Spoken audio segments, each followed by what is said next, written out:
Assalamualaikum, salam rahayu.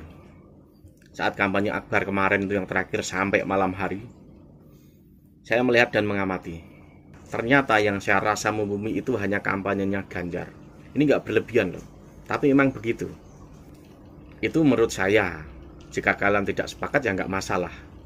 Dari konsep acara, pola dan seremonialnya, cuma kampanye Ganjar yang mewakili rasa, saya pribumi Jawa ini. Ini bukan rasis loh ya.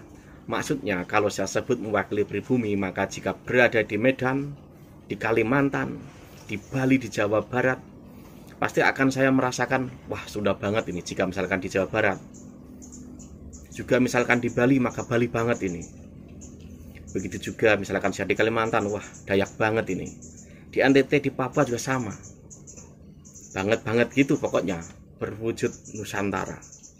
Karena melibatkan rakyat kecil, dari tukang becak hingga pekerja seni, tari, pelukis, bangsawan sampai asap kemenyan pun ada, padi bahkan hewan tumbuhan-tumbuhan hingga hujan pun ada.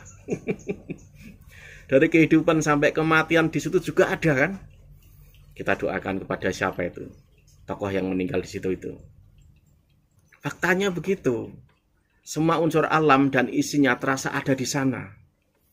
Kalau yang lain lebih pada acara umum lah, jelas berbeda. Kalian teliti saja dari pagi diguyur hujan, mereka tetap bersama nonton menyatu dengan rakyat berjubel. Setelah sampai siang, berlanjut estafet ke Semarang, menemui rakyat di sana.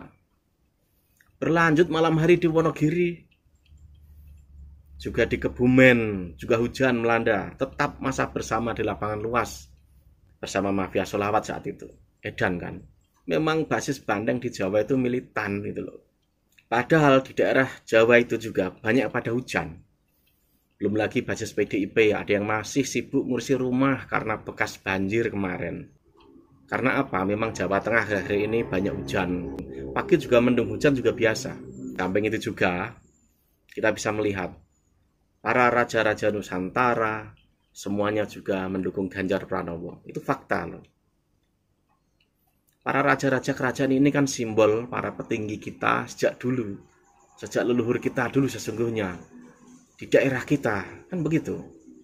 Bahkan kemarin saya tonton tuh videonya siapa itu, Bambang Pacul itu. Bahas soal Korea-Korea. Kata Bambang Pacul, Ganjar itu Korea-Korea juga. Nah, Korea-Korea ini hanya dialektika, biasanya di Semarang, di Jawa Tengah, dan di sebagian juga Jawa Tengah itu ada. Ya buat orang yang pernah atau yang muda, yang biasalah hidupnya apa adanya, pernah susah pun biasa saja, punya mental tinggi petarung kehidupan. Dan jika jadi presiden, Korea-Korea ini nggak akan pernah lupa rakyat kecil. Karena dalam perjalanan karir hidupnya, dia akan selalu dekat dengan rakyat kecil. Karena dia bisa merasakan kesedihan, kesusahan yang dialami manusia, khususnya rakyatnya. Tanpa rasa KW-KW ataupun abal-abal. Karena dia dulu sering merasakan sendiri. Walau di seberang sana ada yang lantang, saya beri makan rakyat saya. Bolak-balik bukan Korea-Korea, mau dibalut sedekat apapun atau bahkan sesedih apapun gak akan bisa natural. Dari intonasi spektrum energinya saja, kata-katanya itu, oknum ini justru berbalik loh.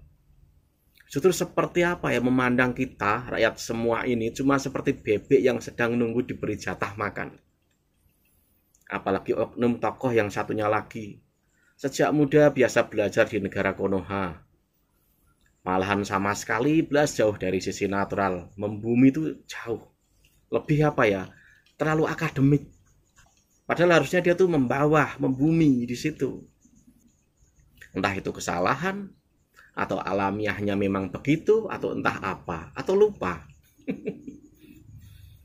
Video ini untuk kita-kita, rakyat kecil, atau minimal pernah merasakan Korea-Korea.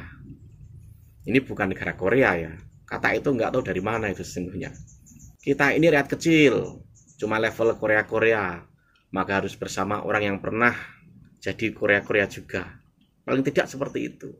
Contoh saja misalkan itu siapa itu? Deddy Corbuzier itu. Misal dia calon capres, apa mau kalian pilih? Memangnya dia Korea-Korea? Lalu misal dia jawab, oh saya pernah susah. Halah, susahnya dia itu beda dengan Korea-Korea. Beda. Apa pernah dia tidur malam hari di emper jalan yang di kanan kirinya truk-truk besar lewat? Pernah. Apa pernah dia tidur malam hari di luaran proyek, hanya berbangku kursi ukuran lebar 40 cm, panjang 1,5 meter, cuma pakai sarung, itu sebagai selimut satu-satunya. Kenapa pakai sarung? Ya karena dirubung nyamuk itu. Dan satu, melindungi badan dari dingin, walaupun tetap dingin. Walaupun juga itu musim hujan, jika hujan datang, nyingkir dulu. Jika hanya gerimis, harus semakin kerebutan sarung lagi. Apa pernah tidur berbantal batu bata dia? Apa pernah tidak makan berhari-hari? Saya yakin nggak pernah dia. Apa pernah saat kerja gaji bulanan ditahan nggak bisa diambil? Padahal ongkos untuk datang ambil gaji bulanan saja dari meminjam. Gaji nggak dikasih lagi. Apa pernah? Nggak pernah orang seperti itu. Apa orang yang dulu sejak kecil hidupnya tuh wah, hidup di atas rata-rata, mau kalian pilih sebagai presidenmu? Misalkan dia maju capres, apa kalian pilih?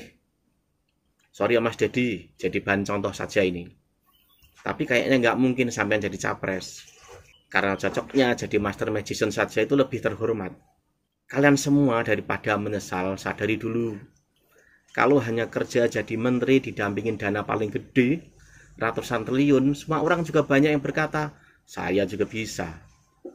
Begitu juga saat jadi gubernur, bisa habiskan dana APBD puluhan triliun. Sedemikian banyak orang juga akan berkata, saya juga bisa. Tapi bagaimana jadi gubernur dengan wilayah yang luasnya 50 kali lipat dari ibu kota, tapi dengan anggaran kecil? Potol itu kepala orang, apalagi otaknya berpikir keras. Dan orang pasti banyak berkata, wah berat, saya nggak bisa, saya nggak mau. Ya kan?